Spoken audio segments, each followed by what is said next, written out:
Subhanallah, Subhanallah, Subhanallah, Subhanallah, Alhamdulillah, Alhamdulillah, Alhamdulillah, Alhamdulillah. El Islam realmente permite el matrimonio infantil.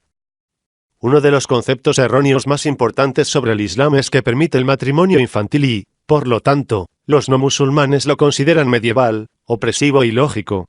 Sorprendentemente, en lugar de ver esto como una franqueza y una desgracia para el Islam, los musulmanes en completa ignorancia del Corán realmente defienden y apoyan este punto de vista.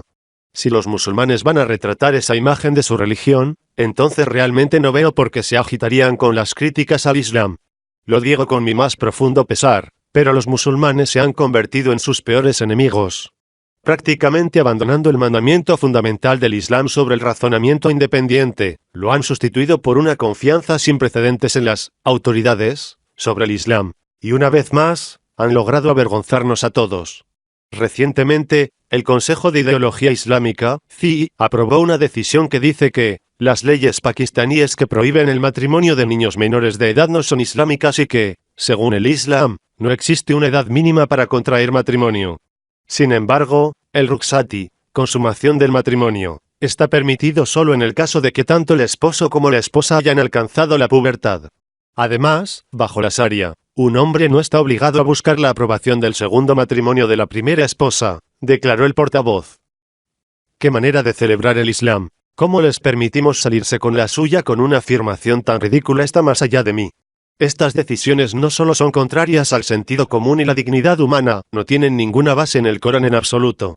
Como el Corán es la principal fuente de orientación en el Islam, las fuentes secundarias solo pueden aceptarse si no contradicen al Corán y no le agregan reglas adicionales.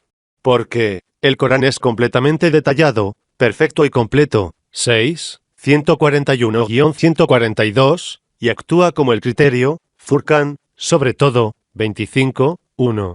Sin tomar más de su valioso tiempo, vayamos directamente al meollo del asunto. Parte 1. Matrimonio infantil. El Corán equipara la edad para casarse con un juicio maduro y sólido, y prueba a los huérfanos, a tu cargo, hasta que alcancen una edad para casarse. Entonces, si los encuentra maduros de mente / sonido en el juicio, entrégueles sus posesiones. Corán, 4, 6. Presta mucha atención aquí. La edad matrimonial se equipara al buen juicio, una edad en la que una persona puede manejar responsablemente sus posesiones. En nombre de Dios, ¿realmente estás tratando de decirme que una persona tiene buen juicio a la tierna edad de, digamos, 12 años? Es ilógico suponer que un niño de 12 años tendría un nivel intelectual maduro. Después de todo, esos años están destinados a ser una curva de aprendizaje para el niño, un momento crucial en el que un niño da forma a toda su personalidad al explorar diferentes paradigmas y lograr una valiosa experiencia en la vida. Asumir una responsabilidad tan grande afectaría en gran medida al niño psicológicamente, ya que se vería privado del tiempo y el espacio necesarios para sufrir un cambio personal y descubrirse a sí mismos. Además, tales escenarios son, por defecto, violaciones de niños, ya que los niños no se han desarrollado y madurado en la conciencia sexual para comprender el sexo. Para empeorar las cosas, las enseñanzas tradicionales implican la imposición psicológica y sexual de un hombre sobre una niña que luego se rinde bajo las circunstancias, probablemente asustándola de por vida. El Corán aconseja a los musulmanes que se casen con monoteístas. No te cases con las mujeres que establecen parejas hasta que lo reconozcan. Un servidor de reconocimiento es mejor que uno que establece socios, incluso si te atrae. Del mismo modo, no te cases con los hombres que establecieron parejas hasta que lo reconozcan.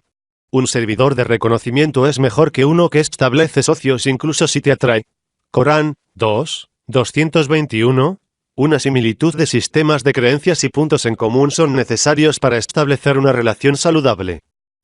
¿Cómo se puede esperar que los niños tengan una comprensión de la teología, cuando son mentalmente incapaces de hacerlo? Por lo general, a esa edad, los niños siguen ciegamente lo que sus padres le enseñan. Este tipo de aplicación de creencias se desaconseja severamente en el Corán en muchas ocasiones. Como se mencionó anteriormente, los padres tienen que darles a los niños su propio espacio para formular sus puntos de vista antes de siquiera pensar en casarse con ellos. El Corán califica el matrimonio como un juramento solemne, y como podrían quitárselo, regalo marital, después de haberse entregado el uno al otro, y que ella haya recibido la promesa más solemne de ustedes. Corán 4:21. El matrimonio no es un juego de niños. Exige una gran responsabilidad de ambas personas, algo para lo que los niños definitivamente no están preparados. Por lo tanto, el Corán no hace compromisos sobre este hecho, calificando el matrimonio como una promesa más solemne. Sugerir que haya incluso permitiría, dejando de lado alentar a un individuo a entrar en una promesa solemne, sin descubrirse a sí mismo desde un punto de vista psicológico, físico. Y la perspectiva social es nada menos que insultar la idea de la creación. El Corán prohíbe obligar a las mujeres a casarse por obligación. Oh, tú que has elegido ser agraciado con la creencia. No es lícito para ti obligar a las mujeres a casarse o aferrarse a ellas en matrimonio contra su voluntad. Corán 4:19. Un niño inocente, por su propio mérito, ¿consideraría la idea del matrimonio? La inmensa responsabilidad del matrimonio es una que los niños ni siquiera tienen la capacidad intelectual de comprender a fondo. Solo lo entretendrían si están fuertemente influenciados por los padres. Esto, como puede ver arriba, está severamente desaconsejado.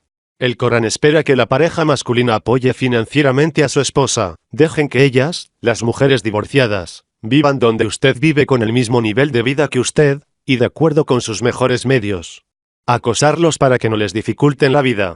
Y si están embarazadas, gastar en ellas libremente hasta que entreguen su carga. Luego, si amamantan a su bebé, dele la debida recompensa. Y con frecuencia consultar juntos amigablemente. Y si a los dos les resulta difícil, deje que otra mujer amamante al bebé en su nombre. Corán 65:6. Entonces, ¿cómo espera que un niño de 12 años se gane la vida ahora? ¿Se supone que debe obtener una educación, o se supone que debe trabajar para poder mantener financieramente a su cónyuge? Otra decisión debería estar en orden. La educación no es islámica para los niños que alcanzan la pubertad. Sí, no me sorprendería. Parte 2. El concepto erróneo sobre él, versículo 4, capítulo 65. Y aquellas que ya no esperan la menstruación entre sus mujeres, si dudan, entonces su periodo de espera es de 3 meses. Relacionado con el divorcio, y, también para, las que no menstruan. Y para las que están embarazadas, su término es hasta que den a luz. Corán 65:4. Aquí, las voces tradicionales le harán creer que, las que no menstruaron, se refieren a las niñas prepúberes que, todavía, no han alcanzado la pubertad, concluyendo así que el Islam permite el matrimonio infantil. Lo que es vergonzoso es que agregan deliberadamente la palabra, todavía, para justificar su pensamiento medieval, que no se encuentra en ninguna parte del texto árabe del versículo. Vamos a diseccionar el verso. De acuerdo. El versículo comienza discutiendo el período de espera para las mujeres que han dejado de menstruar, en caso de divorcio. Por lo tanto, ha establecido el contexto de mujeres adultas en edad de menstruación. Obviamente, entonces, los que no menstruaron, es del contexto de las mujeres adultas que se supone que menstruan, pero no lo hicieron. Esta condición médica se llama amenorrea, donde una mujer no tiene períodos menstruales. El período de espera para tales mujeres, entonces, es el mismo, 3 meses. Parte 3. ¿Es necesario el permiso de la primera esposa para casarse con una segunda esposa? La poligamia solo se practica en casos excepcionales. Si temes no ser justo / equitativo para los huérfanos, entonces cásate como sea permisible para ti, mujeres, 2, 3 o 4. Pero si temes no ser justo, entonces solo uno, o con quien estás comprometido por juramento. Eso es mejor para que no te desvíes del curso correcto. Corán 4:3. Sin entrar en demasiados detalles, es obvio a partir de este versículo que la poligamia no puede satisfacer las lujurias sexuales de los hombres. Solo se puede practicar en el caso de cuidar a los huérfanos, casándose con sus madres. Nota del editor, la palabra madres no aparece en el texto árabe del Corán. Esta es una palabra adicional y, por lo tanto, le da un significado falso. Las palabras en 4:3 simplemente dicen, puedes casarte con quien quieras de las mujeres, 2, 3 y 4. Como Dios no especificó con qué mujeres, esto se aplica a todas las mujeres que son legales para que el hombre se case. Además, el verso enfatiza el hecho de que todas las esposas deben recibir un trato justo y equitativo, en el caso inusual de la poligamia. Si un hombre se casara con otra mujer sin obtener el consentimiento de su primera esposa, ¿cómo demonios puede llamar a eso justicia? La justicia solo se sirve cuando ambas partes la reciben. Pero si temes no ser justo, entonces solo uno. Conclusión. Está absolutamente claro del Corán que el matrimonio infantil es algo que Dios nunca autorizó. El matrimonio infantil es perjudicial para el bienestar general de los niños y, francamente, es otra forma de esclavitud. La mentalidad psicópata que permite esto es un signo de una mente muy enferma y perturbada, algo que parece ser muy abundante dentro de la clase del clero. Cualquier persona racional puede identificar inmediatamente los males de un acto tan opresivo. Me sorprende ver cómo un faro de luz es manipulado por un grupo de individuos misóginos para esclavizar a miles de millones en todo el mundo. ¿Has considerado a aquellos a quienes se les pidió que aceptaran el juicio del libro de Alá? Cuando se les pide que acepten el juicio del libro de Alá, algunos de ellos dan la espalda y se van. Corán 3:23. ¿Podrías entonces, oh musulmán, repensar tu postura?